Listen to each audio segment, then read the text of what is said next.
बोले सो निरभय अजर अमर त्रिकालदर्शी सृष्टि करता वाल्मीकि दयावान जी की जय। सतनाम।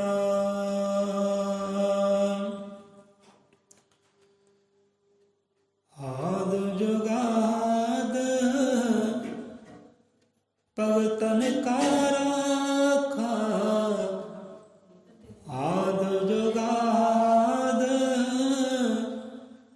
भगतन का राखा, उस्तति कर कर जीवा जीवा, उस्तति कर कर जीवा, उस्तति कर कर जीवा जीवा, उस्तति कर कर जीवा। आद जुगाद भगतन का राखा, आद जुगाद भगतन का राखा, उस्तति कर कर जीवा जीवा, उस्तति कर कर जीवा जीवा, उस्तति कर कर जीवा जीवा, उस्तति कर कर जीवा।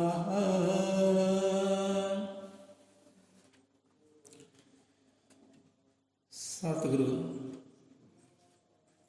अजर अमर त्रिकालदर्शी सृष्टि करता जगत गुरु आदि कवि सब गुरु महाराज परम पिता परमात्मा सब जीवां दे अंग संग सहाय होण। सतगुਰਾਂ ਦੇ नाम का ओट आसरा लैके गुरबाणी विचार शब्द विचार कथा कहानी रब करते हैं। जो बोले सौ निरभय अजर अमर त्रिकालदर्शी सृष्टि करता वाल्मीकि दयावान जी की जय। सो अज 26 तरीक ही है, सनत पाई दिन तरीका चेते नहीं रहिंदियां। सो 26 तरीक जो इतिहासक रचना है चेते आप अज के दिन की होया सी, किसी ने चेते हो, चेता होना चाहिए, चेता होना चाहिए। इस बारे तो वो रचनहार संविधान दे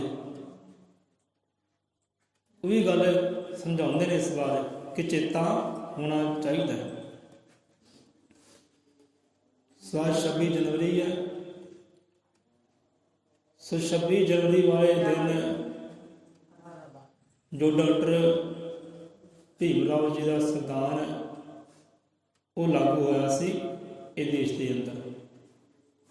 वो कानून वो मर्यादा वो लागू हुई सी इस देश के अंदर। सारा चेता होना चाहिए।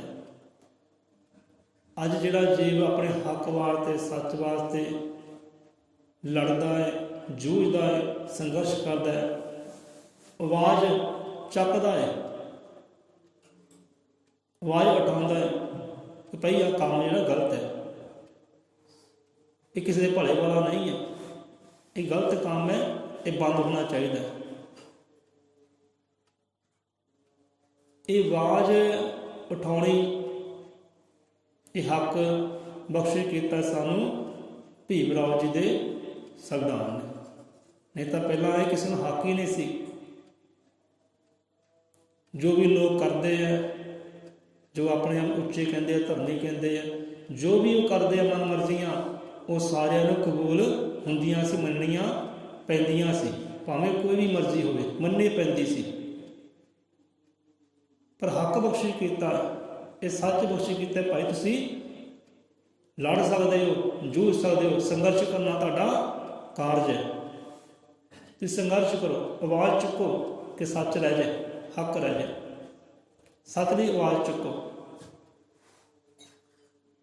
ਇਹ ਬਖਸ਼ਿਸ਼ ਦਾਤ ਵੀ ਉਹ ਕਲਮ ਦੇ ਵਾਰਸ, ਜਿਹਦੇ ਕੋਲ ਕਲਮ ਦੀ ਸ਼ਕਤੀ ਸੀ, ਉਹਨਾਂ ਨੇ ਸਾਨੂੰ ਇਹ ਸੰਘਰਸ਼ ਕਰਨ ਦੀ ਹਿੰਮਤ ਦਿੱਤੀ ਹੈ, ਆਵਾਜ਼ ਉਠਾਉਣ ਦੀ ਸ਼ਕਤੀ ਦਿੱਤੀ ਹੈ। ਤੁਸੀਂ ਚੱਕੋ ਆਵਾਜ਼, ਹੱਕ ਵਾਸਤੇ, ਸੱਚ ਵਾਸਤੇ।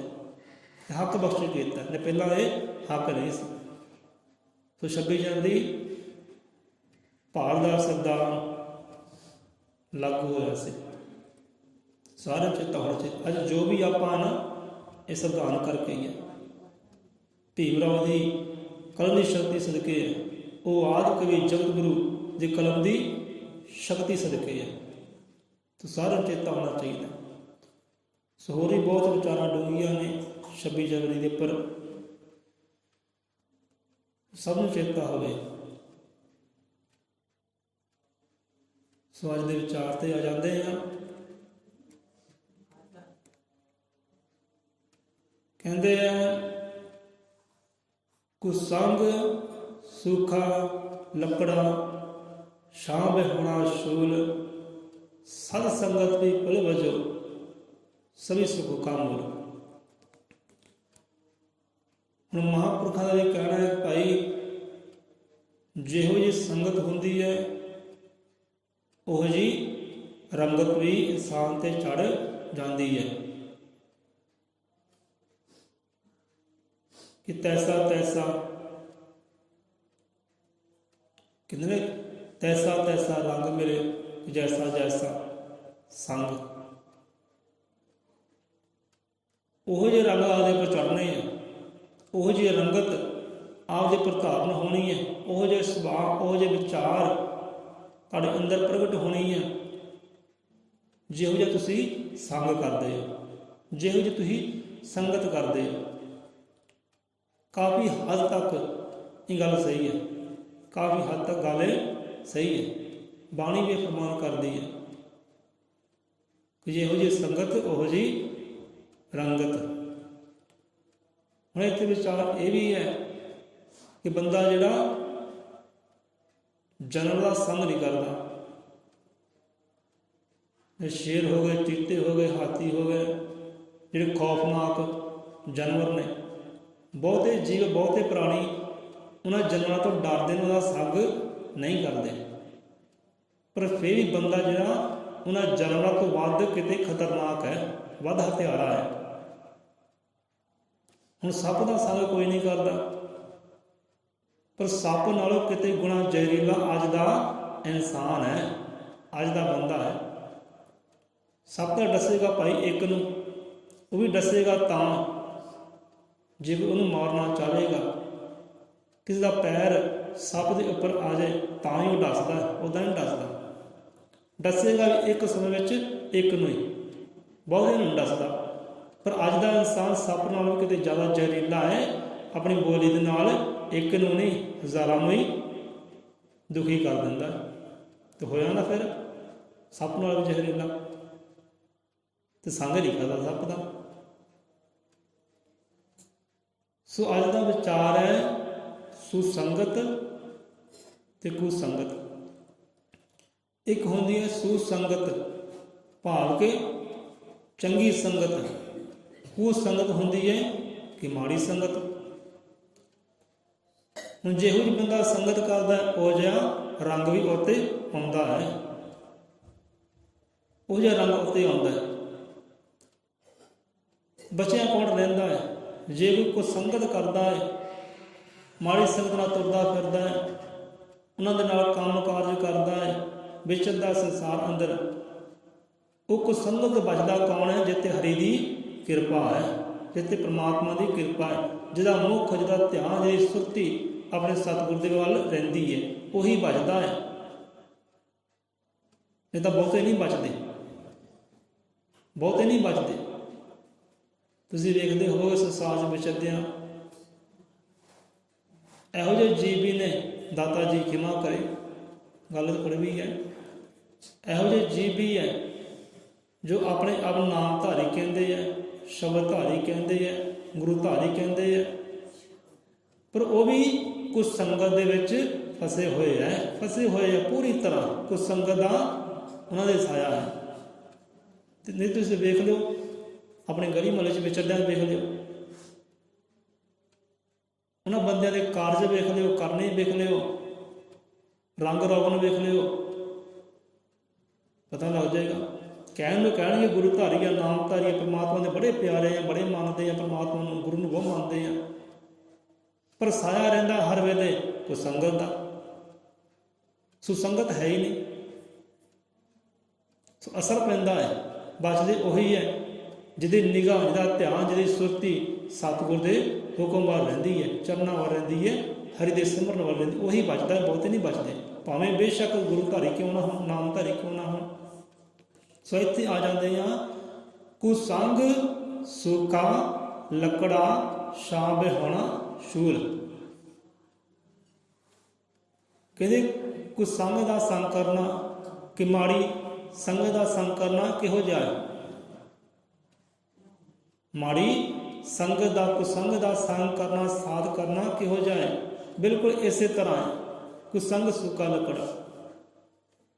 ਜਿਵੇਂ ਇੱਕ ਸੁੱਕਾ ਰੁੱਖ ਹੋਵੇ, ਸੁੱਕਾ ਰੁੱਖ ਹੋਵੇ, ਕਿਸੇ ਨੇ ਦੇਖਿਆ ਹੋਵੇ ਸੁੱਕਾ ਰੁੱਖ, ਦੇਖਿਆ ਕਿਸੇ ਨੇ ਸੁੱਕਾ ਰੁੱਖ, ਨਾ ਕੋਈ ਪੱਤਾ ਨਾ ਕੋਈ ਛਾਂ, ਆਪਾਂ ਵੇਖਿਆ, ਇੱਕ ਨਹੀਂ ਵੇਖੇ, ਬਹੁਤ ਵੇਖੇ ਆ। ਉਹ ਦੇਖਣ ਨੂੰ ਬੜੇ ਅਜੀਬ ਲੱਗਦੇ ਆ, ਸੋਹਣੇ ਲੱਗਦੇ ਆ, ਮਨ ਨੂੰ ਮੋਹਦੇ ਆ। ਇੱਦਾਂ ਮਾੜੀ ਸੰਗਤ ਹੀ ਹੁੰਦੀ, ਦੇਖਣ ਨੂੰ ਬੜੀ ਚੰਗੀ ਲੱਗਦੀ ਹੈ, ਬੜੀ ਮਨ ਨੂੰ ਭਾਉਂਦੀ ਹੈ। ਹੁਣ ਆਪਾਂ ਤਾਂ ਫੋਟੋਆਂ ਵੀ ਖਿੱਚੀਆਂ ਸੀ ਉਹਨਾਂ ਰੁੱਖਾਂ ਦੀਆਂ, ਦੇਖਣ ਨੂੰ ਬੜੇ ਪਿਆਰੇ ਲੱਗਦੇ ਆ, ਕੋਈ ਪੱਤਾ ਨਹੀਂ ਹੈ, ਕੇਵਲ ਤਾਂ ਕੇਵਲ ਇੱਕ ਰੁੱਖੀਆਂ ਸੁੱਕੀਆਂ ਟਾਹਣੀਆਂ ਨਜ਼ਰ ਆਉਂਦੀਆਂ, ਸੁੰਨਾ ਨਜ਼ਰ ਆਉਂਦਾ ਹੈ, ਪਰ ਦੇਖਣ ਨੂੰ ਫਿਰ ਵੀ ਚੰਗਾ ਲੱਗਦਾ, ਮਨ ਨੂੰ ਹੁੰਦਾ ਸਾਰਿਆਂ ਤੋਂ ਅਜੀਬ ਹੈ। ਲਾਗੇ ਚਾਗੇ ਹਰੇ ਭਰੇ ਰੁੱਖ ਹੈ, ਪਰ ਉਹ ਇਕੱਲਾ ਹੀ ਹੈ, ਕੋਈ ਪੱਤਾ ਨਹੀਂ ਹੈ। ਅਸੀਂ ਇਹੋ ਜਿਹੇ ਬਹੁਤ ਵੇਖੇ ਹੈ, ਉਹਨਾਂ ਦੀ ਫੋਟੋਆਂ ਵੀ ਖਿੱਚੀਆਂ, ਆਪਣੇ ਮਨ ਮੰਦਰ 'ਚ ਵੀ ਧਾਰਨ ਕੀਤੀਆਂ, ਪਿਆਰੇ ਲੱਗਦੇ ਆ, ਪਰ ਉਹ ਕਿਸੇ ਨੂੰ ਫਾਇਦਾ ਨਹੀਂ ਦਿੰਦੇ। ਜੇ ਕੋਈ ਧੁੱਪ ਦਾ ਸਤਾਇਆ, ਗਰਮੀ ਦਾ ਸਤਾਇਆ, ਛਾਂ ਭਾਲੇ ਤਾਂ ਛਾਂ ਨਹੀਂ ਦੇ ਸਕਦੇ, ਕੋਈ ਭੁੱਖਾ ਹੋਵੇ ਉਹ ਫਲ ਨਹੀਂ ਦੇ ਸਕਦੇ। ਇਹੋ ਜਿਹੀ ਹੈ ਕੁਸੰਗਤ। ਹੁਣ ਵੇਖਣ ਨੂੰ ਕੁਸੰਗਤ ਬੜੀ ਚੰਗੀ ਲੱਗਦੀ ਹੈ, ਨਹੀਂ ਪਰ ਜਿਹੜੀ ਚੰਗੀ ਸੰਗਤ ਹੈ, ਸੰਤਾਂ ਮਹਾਂਪੁਰਖਾਂ ਦੀ ਸੰਗਤ ਹੈ, ਰੱਬ ਦੇ ਪਿਆਰੇ ਸੰਗਤ ਹੈ, ਉਹ ਮਾੜੀ ਹੈ। ਆ ਜੋ ਕੁਸੰਗਤ ਹੈ ਨਾ, ਜਿੱਥੇ ਸਾਨੂੰ ਮਿਲਦੇ ਨਸ਼ੇ ਪਿਆਲੇ, ਭੰਗ ਪੋਸਤੀਆਂ, ਮਾੜੀ ਕਰਨੀ, ਮਾੜੇ ਵਿਚਾਰ, ਉਹ ਚੰਗੀ ਹੈ, ਉਹ ਬੰਦੇ ਨੂੰ ਚੰਗੀ ਲੱਗਦੀ ਹੈ। ਉਹ ਸੁੱਕੇ ਰੁੱਖ ਦੀ ਤਰ੍ਹਾਂ, ਕੁਸੰਗ ਸੁੱਕਾ ਲੱਕੜਾ ਛਾਂ ਬਿਹਾਉਣਾ ਸ਼ੂਲ। ਜਿਵੇਂ ਇੱਕ ਸੁੱਕਾ ਰੁੱਖ ਹੈ, ਇੱਦਾਂ ਹੀ ਕੁਸੰਗਤ ਹੈ। ਕੁਸੰਗਤ ਕਰੋਗੇ ਤਾਂ ਚੰਗੀ ਗੱਲ ਹਾਸਲ ਹੋ ਨਹੀਂ ਸਕਦੀ, ਚੰਗੇ ਵਿਚਾਰ ਆ ਨਹੀਂ ਸਕਦੇ, ਵਿਸ਼ੇ ਵਿਕਾਰਾਂ ਤੁਸੀਂ ਬਚ ਨਹੀਂ ਸਕਦੇ, ਮੌਜ ਮਸਤੀਆਂ ਵਿੱਚ ਰਹੋਗੇ, ਪੀਲੇ ਪਿਆਲੇ ਤੇ ਸੌਂ ਲਿਆ। ਕੁਸੰਗ ਸੁੱਕਾ ਲੱਕੜਾ ਛਾਂ ਬਿਹਾਉਣਾ ਸ਼ੂਲ। ਹੁਣ ਇੱਦਾਂ ਹੀ ਉਹ ਸੁੰਨਾ ਰੁੱਖ ਹੈ, ਉਹਦੇ ਥੱਲੇ ਜਿਹੜਾ ਜੀਵ ਜਾਏਗਾ ਉਹਨੂੰ ਛਾਂ ਦੀ ਪ੍ਰਾਪਤੀ ਨਹੀਂ ਹੋ ਸਕਦੀ। ਮਿੱਠੀਆਂ ਛਾਵਾਂ ਕਦੇ ਭੋਗ ਨਹੀਂ ਸਕਦਾ, ਠੰਡੀਆਂ ਛਾਵਾਂ ਭੋਗ ਨਹੀਂ ਸਕਦਾ, ਕੋਈ ਫਲ ਦੀ ਪ੍ਰਾਪਤੀ ਕਰ ਹੀ ਨਹੀਂ ਸਕਦਾ। ਮਿਲੇਗਾ ਉਸ ਤੋਂ ਕੀ ਪ੍ਰਾਪਤ ਹੋਵੇਗਾ ਬੰਦੇ ਨੂੰ ਜੇ ਇਹੋ ਜਿਹੇ ਰੁੱਖ ਥੱਲੇ ਬਹਿੰਦਾ ਹੈ ਤਾਂ। ਕੁਸੰਗ ਸੁੱਕਾ ਲੱਕੜਾ ਛਾਂ ਬਿਹਾਉਣਾ ਸ਼ੂਲ, ਸਤ ਸੰਗਤ ਪੀਪਲ ਵਜੋਂ ਸਭੀ ਸੁਖ ਕਾਮੂ। ਇਹੋ ਜਿਹੇ ਰੁੱਖ ਥੱਲੇ ਬੰਦਾ ਬੈਠੇਗਾ ਤਾਂ ਕੰਡੇ ਹੀ ਪਾਏਗਾ, ਕੰਡੇ ਹੀ ਪਾਏਗਾ, ਛਾਂ ਨਹੀਂ ਭਾਲ ਸਕਦਾ, ਫਲ ਨਹੀਂ ਭਾਲ ਸਕਦਾ। ਦੱਸਦੇ ਨੇ ਸਤ ਸੰਗਤ। ਸਤ ਸੰਗਤ ਜਿਹਨੂੰ ਸੁਸੰਗਤ ਕਿਹਾ ਜਾਂਦਾ ਹੈ ਕਿ ਚੰਗੀ ਸੰਗਤ। ਸੁਸੰਗਤ ਪੀਪਲ ਵਜੋਂ ਸਭੀ ਸੁਖੋ ਕਾਮੋ। ਹੁਣ ਪਿੱਪਲ ਇੱਕ ਇਹੋ ਜਿਹਾ ਰੁੱਖ ਹੈ, ਭਾਵੇਂ ਲੱਖ ਪਤਝੜ ਹੋਵੇ, ਲੱਖ ਹਨੇਰੀਆਂ ਆਉਣ, ਪਿੱਪਲ ਇਹੋ ਜਿਹਾ ਇੱਕ ਰੁੱਖ ਹੈ ਜਿਹਦੇ ਪੱਤੇ ਕਦੇ ਝੜਦੇ ਨਹੀਂ ਗੇ। ਝੜਦੇ ਜ਼ਰੂਰ ਹੈ ਪਰ ਨਾਲ ਹੀ ਨਵੇਂ ਫੁੱਟ ਪੈਂਦੇ ਹੈ। ਇੱਕਦਮ ਉਹ ਖਾਲੀ ਨਹੀਂ ਹੁੰਦਾ ਹੋਰਨਾਂ ਰੁੱਖਾਂ ਦੀ ਤਰ੍ਹਾਂ, ਉਹਦੀ ਛਾਂ ਸਦਾ ਹੀ ਬਣੀ ਰਹਿੰਦੀ ਹੈ। ਤੇ ਜੇ ਚੰਗੀ ਸੰਗਤ ਹੈ ਨਾ, ਉਹ ਬਿਲਕੁਲ ਪਿੱਪਲ ਦੀ ਤਰ੍ਹਾਂ ਹੈ, ਪਿੱਪਲ ਦੇ ਰੁੱਖ ਦੀ ਤਰ੍ਹਾਂ ਹੈ। ਜੋ ਮਾੜੀ ਸੰਗਤ ਹੈ ਉਹ ਸੁੰਨੇ ਰੁੱਖ ਦੀ ਤਰ੍ਹਾਂ ਹੈ, ਪੱਤਾ ਕੋਈ ਨਹੀਂ, ਛਾਂ ਕੋਈ ਨਹੀਂ, ਫਲ ਕੋਈ ਨਹੀਂ, ਟਾਹਣੀਆਂ ਟਾਹਣੀਆਂ ਸੁੱਕੀਆਂ ਬਸ। ਕੋਈ ਸੰਗਤ ਉੱਦਾਂ ਦੀ ਹੈ ਜੋ ਸੁਸੰਗਤ ਹੈ, ਸਤ ਸੰਗਤ ਹੈ, ਸੰਤਾਂ ਮਹਾਂਪੁਰਖਾਂ ਦੀ ਸੰਗਤ ਹੈ, ਰੱਬ ਦੇ ਪਿਆਰਿਆਂ ਦੀ ਸੰਗਤ ਹੈ। ਉਹ ਕਿੱਦਾਂ ਦੀ ਹੈ? ਉਹ ਪਿੱਪਲ ਦੀ ਤਰ੍ਹਾਂ ਹੈ, ਹਰ ਵੇਲੇ ਛਾਂ ਬਣੀ ਰਹਿੰਦੀ ਹੈ, ਹਰਿਆਲੀਆਂ ਬਣੀਆਂ ਰਹਿੰਦੀਆਂ। ਸਤ ਸੰਗਤ ਪੀਪਲ ਵਜੋਂ ਸਭੀ ਸੁਖੋ ਕਾਮੋ। ਜਿਹੜਾ ਆਪਣਾ ਪ੍ਰਾਣੀ ਉੱਥੇ ਜਾਏਗਾ ਸੁੱਖ ਹੀ ਪਾਏਗਾ, ਆਨੰਦ ਹੀ ਪਾਏਗਾ। ਇਹੋ ਜਿਹੀ ਸੰਗਤ ਹੈ ਸੰਤਾਂ ਮਹਾਂਪੁਰਖਾਂ ਦੀ, ਪਿੱਪਲ ਦੇ ਵਾਂਗ। ਇਹਨੂੰ ਕਿਹਾ ਹੈ ਸਤ ਸੰਗਤ, ਸੁਸੰਗਤ ਤੇ ਚੰਗੀ ਸੰਗਤ। ਸੰਤਾਂ ਮਹਾਂਪੁਰਖਾਂ ਦੀ ਸੰਗਤ ਕਰਨੀ, ਗੁਰੂਆਂ ਪੀਰਾਂ ਦੀ ਸੰਗਤ ਕਰਨੀ, ਉਹਦੇ ਪਿਆਰਿਆਂ ਦੀ, ਮੁਰੀਦਾਂ ਦੀ, ਮੁਰਸ਼ਿਦਾਂ ਦੀ ਸੰਗਤ ਕਰਨੀ। ਇਹ ਚੰਗੀ ਸੰਗਤ ਹੈ, ਬਿਲਕੁਲ ਪਿੱਪਲ ਦੀ ਤਰ੍ਹਾਂ। ਕਦੇ ਪੱਤਾ ਝੜਦਾ ਹੀ ਨਹੀਂ ਹੈ, ਛਾਂ ਕਦੇ ਜਾਂਦੀ ਨਹੀਂ ਹੈ, ਹਰਿਆਲੀ ਬਣੀ ਰਹਿੰਦੀ ਹੈ, ਸੁੱਖ ਆਨੰਦ ਬਣਿਆ ਰਹਿੰਦਾ ਹੈ। ਚੰਗੀ ਸੰਗਤ ਜਦ ਵੀ ਕਰਨੀ ਹੈ, ਚੰਗੀ ਸੰਗਤ ਕਰੋ, ਮਾੜੀ ਸੰਗਤ ਤੋਂ ਦੂਰ ਹੀ ਰਹੋ, ਚੰਗਾ ਹੈ ਭਾਈ। ਸਲਾਮਾਂ ਦੂਰੋਂ ਸਹੀ ਹੈ, ਕਿਉਂਕਿ ਜਿਹੋ ਜਿਹਾ ਸੰਗ ਹੁੰਦਾ ਹੈ ਉਹ ਜਿਹਾ ਰੰਗ ਵੀ ਬੰਦੇ ਤੇ ਚੜ੍ਹ ਜਾਂਦਾ ਹੈ। ਜੇ ਰੰਗ ਨਾ ਚੜ੍ਹੇ ਬੰਦਾ ਉਹਦੇ ਬਦਨਾਮ ਹੋ ਜਾਂਦਾ ਹੈ, ਫੋਕਾ ਹੀ ਬਦਨਾਮ ਹੋ ਜਾਂਦਾ ਹੈ ਜੇ ਰੰਗ ਨਾ ਵੀ ਚੜ੍ਹੇ ਤਾਂ। ਹੁਣ ਇਹੋ ਜਿਹੀਆਂ ਕਹਾਣੀਆਂ ਸੰਸਾਰ 'ਚ ਬਹੁਤ ਹੈ, ਇਹੋ ਜਿਹੇ ਬੰਦੇ ਵੀ ਹੈ ਤੇ ਇਹੋ ਜਿਹੀਆਂ ਨਾਰੀਆਂ ਵੀ ਹੈ ਜਿਹਨਾਂ ਸੰਗ ਕਰਕੇ ਇੱਕ ਨਿਰਦੋਸ਼ ਜਿਹੜੀ ਨਾਰੀ ਹੈ ਉਹ ਹੀ ਬਦਨਾਮ ਹੋ ਜਾਂਦੀ ਹੈ। ਦੋਸ਼ ਕੋਈ ਨਹੀਂ, ਪਰ ਉਹ ਨਾਰੀ ਦਾ ਸੰਗ ਕਰ ਲਿਆ, ਹੋ ਗਈ ਬਦਨਾਮ। ਇਹੋ ਜਿਹੇ ਬੰਦੇ ਵੀ ਹੈ।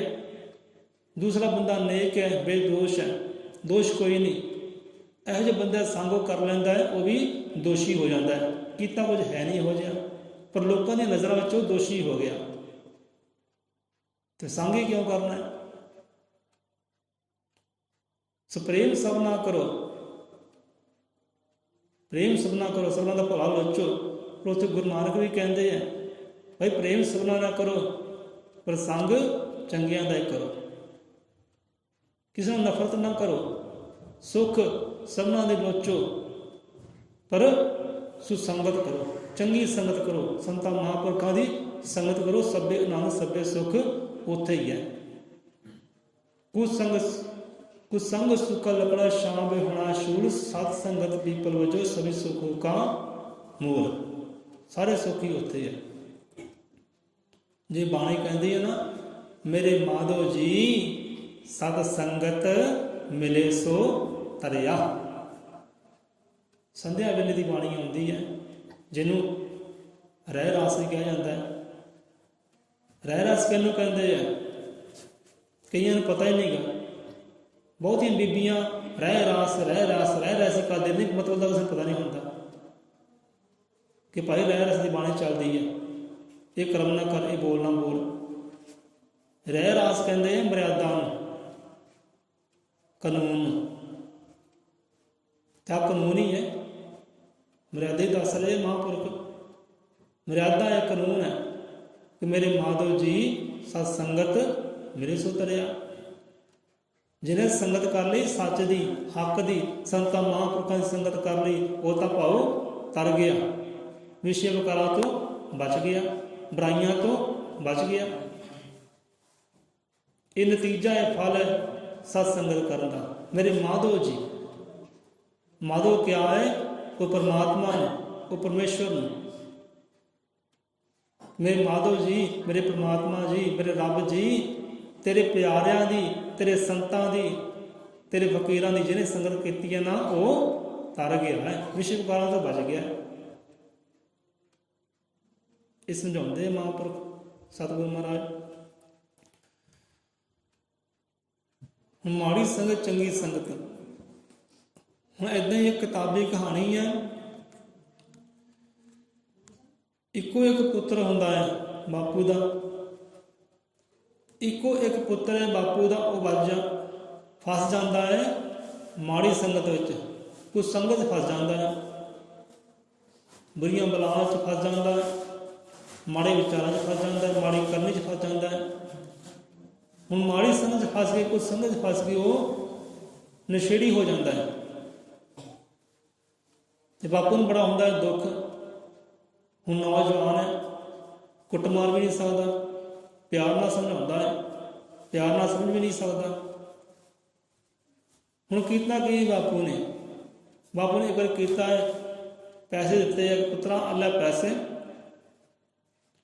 ਚੰਗੇ ਸੇਬ ਲੈ ਕੇ ਆਈ, ਬਾਜ਼ਾਰ ਦੇ ਵਿੱਚੋਂ ਚੰਗੀ ਕਿਸਮ ਦੇ ਸੇਬ ਲੈ ਕੇ ਆਈ। ਸੋ ਆਗਿਆ ਮੰਨੀ ਹੈ, ਪੁੱਤਰ ਨੇ ਪੈਸੇ ਲਏ, ਬਾਪੂ ਤੋਂ ਚਲ ਗਿਆ ਸੇਬ ਲੈਣ ਵਾਸਤੇ ਬਾਜ਼ਾਰ 'ਚੋਂ।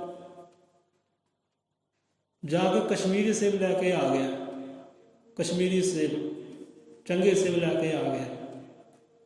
ਤੇ ਬਾਪੂ ਦੀ ਆਗਿਆ ਅਨੁਸਾਰ ਇੱਕ ਗਲਿਆ ਸੜਿਆ ਸੇਬ ਉਹ ਵੀ ਨਾਲ ਲੈ ਕੇ ਆਇਆ। ਬਾਪੂ ਕਹਿੰਦਾ ਚੰਗੇ ਸੇਬ ਲੈ ਕੇ ਆਈ, ਚੰਗੀ ਕਿਸਮ ਦੇ ਸੇਬ ਲੈ ਕੇ ਆਈ, ਇੱਕ ਗਲਿਆ ਸੜਿਆ ਖਰਾਬ ਵੀ ਲੈ ਕੇ ਆਈ। ਚਲੋ ਆਗਿਆ ਪੂਰੀ ਕੀਤੀ, ਲੈ ਕੇ ਆ ਗਿਆ ਪੁੱਤਰ। ਦਿੱਤੇ ਬਾਪੂ ਨੂੰ ਕਿ ਲੈ ਬਾਪੂ ਆ ਤੇਰੇ ਚੰਗੇ ਸੇਬ, ਆ ਵਿੱਚ ਇੱਕ ਮਾੜਾ ਸੇਬ, ਖਰਾਬ ਸੇਬ, ਗਲਿਆ ਸੜਿਆ ਹੋਇਆ। ਤੇ ਬਾਪੂ ਕਹਿਣ ਲੱਗਾ ਬੱਚਾ ਇੱਦਾਂ ਕਰ, ਇਹਨੂੰ ਰੱਖ ਦੇ ਫਰਿੱਜ ਦੇ ਅੰਦਰ, ਇੱਦਾਂ ਕਰੀ ਆਸੇ ਪਾਸੇ ਚੰਗੇ ਰੱਖਦੀ ਤੇ ਗੱਬੇ ਰੱਖਦੀ ਮੰਦਾ, ਇਹ ਮਾੜਾ ਗੱਬਾ ਹੀ ਰੱਖਦੀ, ਚਲੋ ਆਪਾਂ ਖਾਵਾਂਗੇ ਕਿਤੇ। ਇੱਕ ਦਿਨ ਗਿਆ, 2 ਦਿਨ ਗਿਆ, 3 ਦਿਨ ਗਿਆ, ਚੌਥੇ ਦਿਨ ਬਾਪੂ ਨੇ ਕਿਹਾ, ਚੇਤੇ ਭੁੱਲ ਗਿਆ ਉਹਨਾਂ ਨੂੰ, ਦੋਨਾਂ ਪੇ ਪੁੱਤ ਨੂੰ। ਚੌਥੇ ਦਿਨ ਬਾਪੂ ਨੇ ਕਿਹਾ ਕਿ ਬੇਟਾ ਇੱਦਾਂ ਕਰ, ਜੋ ਫਰਿੱਜ ਦੇ ਵਿੱਚ ਸੇਬ ਰੱਖੇ ਸੀ, ਜੋ ਲੈ ਕੇ ਆਇਆ ਸੀ ਬਾਜ਼ਾਰੋਂ, ਜਾਂ ਲੈ ਕੇ ਆਪ ਖਾਈਏ, ਬਹਿ ਕੇ ਖਾਂਦੇ ਹਾਂ। ਹੁਣ ਬੇਟਾ ਲੈਣ ਗਿਆ ਸੇਬ ਫਰਿੱਜ ਦੇ ਵਿੱਚੋਂ, ਜਦੋਂ ਫਰਿੱਜ ਖੋਲ੍ਹੀ ਹੈ, ਕੱਢੇ ਆ ਸੇਬ, ਦੇਖਿਆ ਕਿ ਉਹ ਸਾਰੇ ਸਾਰੇ ਖਰਾਬ, ਸਾਰੇ ਸਾਰੇ ਖਰਾਬ, ਸਾਰੇ ਸਾਰੇ ਨਸ਼ਟ ਹੋ ਗਏ। ਪੈਸੇ ਗਏ ਪਾਣੀ 'ਚ, ਖੂਹ ਖਾਤੇ ਗਏ। ਲੈ ਕੇ ਆ ਗਏ ਸਾਰੇ ਖਰਾਬ ਸੇ ਕਿ ਬਾਪੂ ਇਹ ਤਾਂ ਸਾਰੇ ਖਰਾਬ ਹੋ ਗਏ, ਮੈਂ ਤਾਂ ਚੰਗੇ ਲੈ ਕੇ ਆਉਣਾ ਸੀ। ਤੇ ਬਾਪੂ ਕਹਿੰਦਾ ਕਿ ਬੇਟਾ ਇਹ ਖਰਾਬ ਫਿਰ ਕਿੱਦਾਂ ਹੋ ਗਏ? ਕਹਿੰਦੇ ਪਤਾ ਨਹੀਂ ਕਿੱਦਾਂ ਹੋ ਗਏ। ਕਹਿੰਦੇ ਬੇਟਾ ਬਹਿ, ਹੁਣ ਤੈਨੂੰ ਸਮਝਾਉਂਦੇ ਆ ਕਿ ਜਿਹੜੀ ਤੂੰ ਸੰਗਤ ਵਿੱਚ ਪਿਆ ਨਾ, ਤੈਨੂੰ ਰੱਬ ਦਾ ਵਾਸਤਾ ਛੱਡ ਦੇ, ਛੱਡ ਦੇ ਉਹ ਸੰਗਤ, ਉਹ ਮਾੜੀ ਸੰਗਤ ਹੈ, ਕੋਈ ਸੰਗਤ ਹੈ ਤੈਨੂੰ ਬੁਰਾ ਕਰ ਦੇਗੀ, ਤੇ ਅੰਦਰ ਗੁਣਾਂ ਨੂੰ ਉਹ ਖਾ ਜਾਏਗੀ, ਬਿਲਕੁਲ ਇਹਨਾਂ ਸੇਵਾ ਦੀ ਤਰ੍ਹਾਂ। ਤੂੰ ਬਾਜ਼ਾਰੋਂ ਲੈ ਕੇ ਆਇਆ ਸੀ ਚੰਗੇ ਸੇਬ, ਤੇ ਵਿੱਚ ਰੱਖਿਆ ਇੱਕ ਮੰਦਿਆ, ਰੱਖਿਆ ਸੀ ਕਿ ਨਹੀਂ? ਕਹਿੰਦੇ ਹਾਂਜੀ ਰੱਖਿਆ ਸੀ। ਇੱਕ ਰੱਖਿਆ ਸੀ ਮੰਦਾ ਤੇ ਸਾਰੇ ਹੀ ਮੰਦੇ ਹੋ ਗਏ। ਬਸ ਇਸੇ ਤਰ੍ਹਾਂ ਕੁਝ ਸੰਗਤ ਵੀ ਇੱਦਾਂ ਹੀ ਹੈ। ਹੁਣ ਕੁਝ ਸੰਗਤ ਦਾ ਸੰਗ ਕਰੋਗੇ ਤਾਂ ਤੁਸੀਂ ਵੀ ਖਰਾਬ ਹੋ ਜਾਓਗੇ, ਮੰਦੇ ਹੋ ਜਾਓਗੇ। ਕੁਝ ਸੰਗਤ ਉਹ ਛੱਡ ਦਿਓ, ਤੁਸੀਂ ਸਿੱਖਿਆ ਲਓ ਨਾ ਸੇਬਾਂ ਤੋਂ। ਸੋ ਬੇਟੇ ਦੇ ਮਨ ਵਿੱਚ ਗੱਲ ਬਹਿ ਗਈ, ਬਾਪੂ ਦੀ ਚਲੋ ਮੰਨ ਲਈ, ਤਾਂ ਕੁਝ ਸੰਗਤ ਮਾੜੀ ਸੰਗਤ ਛੱਡ ਦਿੱਤੀ ਤੇ ਨੇਕ ਇਨਸਾਨ ਬਣ ਗਿਆ, ਨੇਕ ਇਨਸਾਨ ਬਣ ਗਿਆ। ਹੁਣ ਦੇਖੋ ਸੇਬ ਸਾਰੇ ਚੰਗੇ ਸੀ, ਇੱਕ ਸੀ ਵਿੱਚ ਮੰਦਾ, ਤੇ ਇੱਕ ਮੰਦੇ ਨੇ ਸਾਰੇ ਚੰਗੇ ਖਰਾਬ ਕਰ ਦਿੱਤੇ। ਨਹੀਂ ਤਾਂ ਤੁਸੀਂ ਇੱਦਾਂ ਕਰਕੇ ਵੇਖ ਲਿਓ,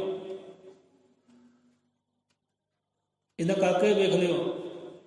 ਲਿਫਾਫਾ ਇੱਕ ਲੈ ਲਿਆ, ਇੱਕ ਵਿੱਚ ਰੱਖ ਦਿਓ ਮੰਦਾ, ਚਾਹੇ ਸੰਤਰਾ ਹੋਇਆ, ਸੇਬ ਹੋਇਆ, ਕੁਝ ਵੀ ਹੋਇਆ, ਇੱਕ ਵਿੱਚ ਰੱਖ ਦਿਓ ਮੰਦਾ ਤੇ ਬਾਕੀ ਰੱਖ ਦਿਓ ਚੰਗੇ, ਉਹ ਚੰਗੇ ਵੀ ਖਰਾਬ ਹੋ ਜਾਣੇ ਆ। ਇਹ ਮਾੜੀ ਸੰਗਤ ਦਾ ਅਸਰ ਹੈ। ਤੇ ਇਹੋ ਜਿਹੇ ਬਹੁਤ ਜੀਵ ਹੋਏ ਆ, ਬਹੁਤ ਜੀਵ ਹੋਏ ਆ ਜਿਹੜੇ ਇੱਦਾਂ ਫਸ ਗਏ ਆ ਮਾੜੀ ਸੰਗਤ ਵਿੱਚ। ਮਾੜੀ ਸੰਗਤ ਕੀਤੀ ਹੈ, ਸੰਗ ਕੀਤਾ ਮਾੜੀ ਸੰਗਤ ਦਾ, ਬੈਠਾ ਉੱਠਿਆ ਉਹਨਾਂ ਦੇ ਨਾਲ, ਪਹਿਲੀ ਵਾਰੀ ਫਸ ਗਿਆ ਹੈ ਸ਼ੌਂਕ ਦੇ ਨਾਲ। ਲੈ ਵੀ ਤੈਨੂੰ ਦੋਸਤੀ ਦਾ ਵਾਸਤਾ, ਆਹ ਚੀਜ਼ ਪਦਾਰਥ ਗ੍ਰਹਿਣ ਕਰ, ਤੈਨੂੰ ਸਾਡੀ ਦੋਸਤੀ ਦਾ ਵਾਸਤਾ, ਯਾਰੀ ਦਾ ਵਾਸਤਾ, ਤੈਨੂੰ ਸਾਡੀ ਯਾਰੀ ਦੀ ਕਸਮ। ਫਸਾ ਲਿਆ, ਹੁਣ ਫਸ ਗਿਆ ਮਾੜੀ ਸੰਗਤ ਵਿੱਚ। ਹੁਣ ਪਹਿਲਾਂ ਤਾਂ ਕੀਤਾ ਸ਼ੌਂਕ ਦੇ ਨਾਲ, ਜੋ ਵੀ ਕਾਰਜ ਕੀਤਾ ਕਰਦਾ ਪਹਿਲਾਂ ਸ਼ੌਂਕ ਦੇ ਨਾਲ, ਉਹੀ ਫਿਰ ਬਾਅਦ ਸ਼ੌਂਕ ਬਣ ਗਿਆ ਐਬ, ਆਦਤ, ਉਹ ਮਾੜੀ ਆਦਤ ਬਣ ਗਿਆ, ਵਿਕਾਰ ਬਣ ਗਿਆ। ਇੱਦਾਂ ਅਸਰ ਕੀਤਾ ਉਹ ਕੁਸੰਗਤ ਨੇ, ਮਾੜੀ ਸੰਗਤ ਨੇ। ਸਾਨੂੰ ਇਹੋ ਜਿਹੇ ਬੜੇ ਜੀਵ ਮਿਲਦੇ ਆ ਕਿ ਭਾਈ ਚੱਕ, ਆਹ ਪਦਾਰਥ ਖਾ, ਆਹ ਪਦਾਰਥ ਪੀ, ਸਭ ਕੁਝ ਤੈਨੂੰ ਫ੍ਰੀ ਦੇਵਾਂਗੇ, ਤੇਰਾ ਰੁਪਈਆ ਵੀ ਖਰਚ ਨਹੀਂ ਹੋਣ ਦਿੰਦੇ। ਇੱਦਾਂ ਬੰਦਾ ਸਾਨੂੰ ਇੱਕ ਮਿਲਿਆ ਕਿ ਭਾਈ ਚੱਕ, ਆਹ ਹਫ਼ਤਾ ਇੱਕ ਮੈਂ ਤੈਨੂੰ ਫ੍ਰੀ ਚੀਜ਼ ਖਵਾਵਾਂਗਾ, ਫ੍ਰੀ ਪਿਲਾਵਾਂਗਾ, ਤੂੰ ਸ਼ੁਰੂ ਤਾਂ ਹੋ ਕਰ ਇੱਕ ਵਾਰੀ। ਆਪਾਂ ਕਹਿਣਾ ਕਹਿੰਦਾ ਪਿਆਰਿਆ, ਤੇਰੇ ਵਰਗੇ ਸਾਨੂੰ ਇੱਕ ਨਹੀਂ ਮਿਲੇ, ਹਜ਼ਾਰਾਂ ਹੀ ਮਿਲੇ। ਇਹੋ ਜਿਹੇ ਬੀਜ ਲਾਉਣ ਵਾਲੇ, ਇਹੋ ਜਿਹੇ ਬੀਜ ਲਾਉਣ ਵਾਲੇ ਹਜ਼ਾਰਾਂ ਹੀ ਮਿਲੇ, ਬੂਟੇ ਲਾਉਣ ਵਾਲੇ ਸਾਨੂੰ ਹਜ਼ਾਰਾਂ ਹੀ ਮਿਲੇ, ਇੱਕ ਨਹੀਂ ਮਿਲਿਆ ਤੇਰੇ ਵਰਗਾ। ਜਦੋਂ ਆਪਾਂ ਇਹ ਗੱਲ ਕਹੀ ਤੇ ਖਿੜਖੜਾ ਕੇ ਹੱਸ ਪਿਆ। ਲੈ ਵੀ ਤੈਨੂੰ ਬੂਟੇ ਲਾਉਣ ਦਾ ਹੀ ਪਤਾ, ਇਹਨੂੰ ਬੂਟਾ ਲਾਉਣਾ ਕਹਿੰਦੇ ਆ। ਆਪਾਂ ਕਿਹਾ ਭਾਈ ਦੇਖ, ਘੋੜੀ ਚੜ੍ਹੇ ਨਹੀਂ, ਘੋੜੀ ਚੜ੍ਹਦੇ ਤਾਂ ਵੇਖੇ ਆ ਨਾ। ਉਹ ਜੀਵ ਹੁੰਦੇ ਬੂਟੇ ਲਾਉਣ ਵਾਲੇ। ਬੂਟਾ ਲਾਇਆ, ਪਹਿਲਾਂ ਸ਼ੁਰੂ ਕਰਾਇਆ ਤੇ ਬਾਅਦ 'ਚ ਫਿਰ ਕਹਿੰਦੇ ਆ ਉਹੀ ਕਿ ਚੱਲ ਭਾਈ ਜਿੰਨਾ ਚਿਰ ਨੇ ਖਿਲਾਉਣਾ ਸੀ ਪਿਲਾਉਣਾ ਸੀ ਪਿਲਾਇਆ, ਹੁਣ ਤੂੰ ਸਾਨੂੰ ਖਿਲਾ, ਤੂੰ ਸਾਨੂੰ ਪਿਲਾ, ਜਾਂ ਆਪਣੇ ਪੈਸਿਆਂ ਦੀ ਖਾ ਤੇ ਪੀ। ਬੂਟਾ ਲਾਉਣਾ ਸੀ ਲਾਤਾ ਬਸ। ਇੱਦਾਂ ਉਹ ਜੀਵ ਬੂਟੇ ਲਾਉਂਦੇ ਆ, ਆਪ ਤਾਂ ਖਰਾਬ ਹੁੰਦੇ ਹੀ, ਦੂਜੇ ਨੂੰ ਵੀ ਖਰਾਬ ਕਰਦੇ ਆ। ਕੁਸੰਗ ਦਾ ਸੰਗ ਕਦੇ ਨਾ ਕਰੋ। ਕਹਿੰਦੇ ਨਾ ਸੁੱਖ ਨਹੀਂ ਨਰ ਜੋ ਕਰੇ ਸੰਗਤ ਛੋੜ ਕੋ ਸੰਗ। ਉੱਥੇ ਸੁੱਖ ਦੀ ਆਸ ਨਾ ਰੱਖਿਓ, ਚੰਗੇ ਵਿਚਾਰਾਂ ਦੀ, ਚੰਗੇ ਗੁਣਾਂ ਦੀ ਆਸ ਨਾ ਰੱਖਿਓ ਕਿ ਤੁਹਾਨੂੰ ਸੋਭਾ ਮਿਲ ਜਾਏਗੀ, ਮਹਾਨਤਾ ਮਿਲ ਜਾਏਗੀ। ਕੁਸੰਗ ਦਾ ਸੰਗ ਕਰਕੇ ਤਾਂ ਨਹੀਂ, ਕਦੇ ਸੁੱਖ ਆ ਨਹੀਂ ਸਕਦਾ, ਮਹਾਨਤਾ ਤੁਸੀਂ ਪਾ ਨਹੀਂ ਸਕਦੇ, ਸੋਭਾ ਜਗਤ ਤੋਂ ਪਾ ਨਹੀਂ ਸਕਦੇ, ਉਸਤਤੀ ਤੁਹਾਡੀ ਕੋਈ ਕਰ ਨਹੀਂ ਸਕਦਾ ਜੇ ਕੁਸੰਗ ਦਾ ਸੰਗ ਕਰੋਗੇ ਤਾਂ। ਸੁੱਖ ਨਹੀਂ ਨਰ ਜੋ ਕਰੇ ਸੰਗਤ ਛੋੜ ਕੁਸੰਗ। ਸੰਗਤ ਕਹਿੰਦੇ ਨੇ ਚੰਗੀ ਨੂੰ, ਜਿਹੜੀ ਚੰਗੀ ਸੰਗਤ ਨੂੰ ਛੱਡ ਕੇ, ਸੰਤਾਂ ਮਹਾਂਪੁਰਖਾਂ ਰੱਬ ਦੇ ਪਿਆਰਿਆਂ ਦੀ ਸੰਗਤ ਨੂੰ ਛੱਡ ਕੇ ਕੁਸੰਗ ਦਾ ਸੰਗ ਕਰਦਾ, ਉਹ ਸੋਭਾ ਜਗਤ 'ਚ ਪਾ ਸਕਦਾ ਹੀ ਨਹੀਂਗਾ। ਸੁੱਖ ਨਹੀਂ ਨਰ ਜੋ ਕਰੇ ਸੰਗਤ ਛੋੜ ਕੋ ਸੰਗ, ਇੱਕ ਰੰਗ ਮਿਲੇ ਗੋਪਾਲ ਕੋ ਮਿਲਦਾ ਨਹੀਂ ਕਰੰਗ। ਇਹੋ ਜਿਹੇ ਬੁਰੀਆਂ ਬਲਾਵਾਂ ਵਾਲੇ, ਵਿਸ਼ੇ ਵਿਕਾਰ ਵਾਲੇ ਰੰਗ ਉਹ ਜੀਵ ਤੇ ਨਹੀਂ ਚੜ੍ਹਦੇ। ਜੇ ਤੇ ਇੱਕ ਰੰਗ ਚੜ੍ਹਿਆ ਹੋਵੇ ਉਹਦੇ ਸਿਮਰਨ ਦਾ, ਉਹਦੀ ਬੰਦਗੀ ਦਾ, ਉਹਦੇ ਨਾਮ ਭਜਨ ਦਾ, ਉਹਦੇ ਹੁਕਮ ਦਾ। ਇੱਕ ਰੰਗ ਮਿਲੇ ਗੋਪਾਲ ਕੋ, ਜਿਹਨੂੰ ਇੱਕ ਰੰਗ ਮਿਲੇ ਉਹ ਗੋਪਾਲ ਦਾ। ਗੋਪਾਲ ਕਹਿੰਦੇ ਪਰਮਾਤਮਾ ਨੂੰ, ਜੋ ਸਭਨਾਂ ਦਾ ਪਾਲਣਹਾਰ ਹੈ, ਉਹਨੂੰ ਕਹਿੰਦੇ ਗੋਪਾਲ। ਉਹ ਗੋਪਾਲ ਦਾ ਜਿਹਨੂੰ ਇੱਕ ਰੰਗ ਮਿਲੇ, ਨਾਮ ਸਿਮਰਨ ਵਾਲਾ, ਪ੍ਰੇਮ ਵਾਲਾ, ਇਸ਼ਕ ਵਾਲਾ, ਉੱਤੇ ਹੋਰ ਰੰਗ ਕੋਈ ਛੱਡਦਾ ਹੀ ਨਹੀਂ ਹੈ। ਭਾਵੇਂ ਰੱਖ ਰੰਗਣ ਵਾਲੇ ਵੀ ਆ ਜਾਣ, ਲੈ ਵੀ ਤੇ ਰੰਗ ਚਾੜਦੇ ਆ, ਲੱਖ ਹਜ਼ਾਰਾਂ ਰੰਗਣ ਵਾਲੇ ਵੀ ਆ ਜਾਣ, ਜਿੱਥੇ ਇੱਕ ਰੰਗ ਹੋਵੇ ਉਹ ਗੋਪਾਲ ਦਾ, ਉੱਤੇ ਰੰਗ ਚੜ੍ਹਦਾ ਹੀ ਨਹੀਂ ਹੈ, ਜਿੰਨੇ ਮਰਜ਼ੀ ਕੋਈ ਯਤਨ ਕਰ ਲੈ। ਪਰ ਜਿਹੜਾ ਉਹ ਇੱਕ ਰੰਗ ਤੋਂ, ਸਿਮਰਨ ਤੋਂ, ਬੰਦਗੀ ਤੋਂ ਖਾਲੀ ਹੁੰਦਾ ਹੈ, ਉੱਤੇ ਰੰਗ ਬੜੇ ਸੌਖੇ ਚੜ੍ਹ ਜਾਂਦੇ, ਬੜੇ ਸੌਖੇ ਚੜ੍ਹ ਜਾਂਦੇ ਆ। ਸੋ ਸੁੱਖ ਨਹੀਂ ਨਰ ਜੋ ਕਰੇ ਸੰਗਤ ਛੋੜ ਕੋ ਸੰਗ, ਇੱਕ ਰੰਗ ਮਿਲੇ ਗੋਪਾਲ ਕੋ ਮਿਲਦਾ ਨਹੀਂ ਕਰੰਗ। ਹਰੀ ਹਰੀ ਨਾਲੋਂ ਵਿਛੜਦੇ ਸੁਰਫਾ ਸੁਖਾਂ ਭੰਗ। ਨਾਮ ਜਪਣ ਭਗਵੰਤ ਕਾ ਤੇ ਪੂਰੀ ਹੋਵੇ ਮੰਗ। ਕਿਆ ਬਾਤਾਂ ਯਾਰ, ਕਿੱਦਾਂ ਬਾਣੀ ਸਮਝਾਉਂਦੀ ਹੈ। ਨਾਮ ਜਪਣ ਭਗਵੰਤ ਕਾ ਪੂਰੇ ਹੋਵੇ ਮੰਗ। ਹਰ ਇੱਕ ਮੰਗ, ਹਰ ਆਸ ਮੁਰਾਦ ਪੂਰਨ ਹੁੰਦੀ ਹੈ ਜੋ ਇੱਕ ਹਰੀ ਦੇ ਪਰਮਾਤਮਾ ਸਿਮਰਨ ਕਰਦੇ ਹੈ। ਇੱਕ ਰੰਗ ਵੀ ਜਿਹੜੇ ਰੰਗੇ ਜਾਂਦੇ ਹੈ। ਹਰੀ ਹਰੀ ਨਾਲੋਂ ਵਿਛੜਦੇ ਸੁਰਫਾ ਸੁੱਕਾ ਭੰਗ। ਬਸ ਉਹ ਰੁੱਖ ਵਾਲਾ ਹਾਲ ਹੋ ਜਾਂਦਾ ਹੈ, ਸੁੱਕੀ ਭੰਗ ਵਾਲਾ ਹਾਲ ਹੋ ਜਾਂਦਾ ਹੈ, ਸੁੱਕੇ ਰੁੱਖ ਵਾਲਾ ਹਾਲ ਹੋ ਜਾਂਦਾ ਹੈ ਜਿਹੜੇ ਹਰੀ ਦੇ ਨਾਮੇ ਤੋਂ ਵਿਛੜ ਜਾਂਦੇ ਆ ਤੇ ਮਾੜੀ ਸੰਗਤ 'ਚ ਫਸ ਜਾਂਦੇ ਆ। ਹਰਿ ਹਰਿ ਨਾਲੋਂ ਵਿਛੜਦੇ ਸੁਰਫਾ ਸੁੱਕਾ ਪੰਗ, ਨਾਮ ਜਪਣ ਭਗਵੰਤਾ ਪੂਰੀ ਹੋਵੇ ਮੰਗ। ਇੱਥੇ ਕੀਤੀ ਗੱਲ ਸੁਸੰਗਤ ਤੇ ਕੁਸੰਗਤ ਦੀ। ਇਹ ਸ਼ਬਦ ਦੇ ਅੰਦਰ ਸਤਿਗੁਰੂ ਕਬੀਰਦਾਸ ਜੀ ਨੇ ਕੁਸੰਗ ਸੁਖਾ ਲਫੜਾ ਸ਼ਾਪ ਹੋਣਾ ਸ਼ੂਲ, ਸਤ ਸੰਗਤ ਪੀਪਲ ਵਜੋ ਸਭੇ ਸੁਖੋ ਕਾ ਮੂਲ। ਹੁਣ ਸਤ ਸੰਗਤ ਇਹ ਸੰਤਾਂ ਮਹਾਂਪੁਰਖਾਂ ਦੀ ਸੰਗਤ ਕਰਨੀ। ਉੱਥੇ ਵੀ ਸੰਤਾਂ ਮਹਾਂਪੁਰਖਾਂ ਦਾ ਬਚਨ ਆਉਂਦਾ ਹੈ ਕਿ ਆਗ ਬਿਨਾ ਧੂਆਂ ਨਹੀਂ, ਫੂਲ ਬਿਨਾ ਨਾ ਵਾਸ, ਪੁਸ਼ਪ ਬਿਨਾ ਨਾ ਪਾਸ, ਸਤ ਸੰਗਤ ਬਿਨ ਸੁਖ ਨਹੀਂ, ਕਹਤੇ ਪਲਟੂ ਦਾਸ।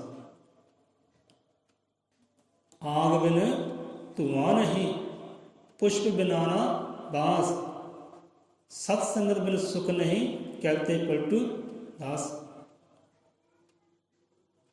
पलटू दास संत होए, उन्होंने बचन है। देखो जिथे आग है धुआं भी लाजमी होएगा। इन्हां शब्दों में होर भी गहराइयां है, समझण वाला समझे। ਅੱਗ ਵੀ ਦੋ ਤਰ੍ਹਾਂ ਦੀ ਹੁੰਦੀ ਹੈ।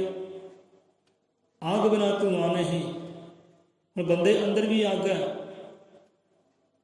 ਜੇ ਬੰਦੇ ਅੰਦਰ ਅੱਗ ਹੋਵੇ ਤਾਂ ਧੂਆਂ ਹੋਵੇਗਾ। ਧੂਆਂ ਉਹ ਨਫ਼ਰਤ ਦਾ ਹੋ ਸਕਦਾ ਹੈ। ਧੂਆਂ ਉਹ ਘਿਰਨਾ ਦਾ ਵੀ ਹੋ ਸਕਦਾ ਹੈ। ਜੇ ਉਹਦੇ ਅੰਦਰ ਅੱਗ ਹੈ, ਕ੍ਰੋਧ ਵਾਲੀ, ਵਿਸ਼ੇ ਵਿਕਾਰ ਵਾਲੀ,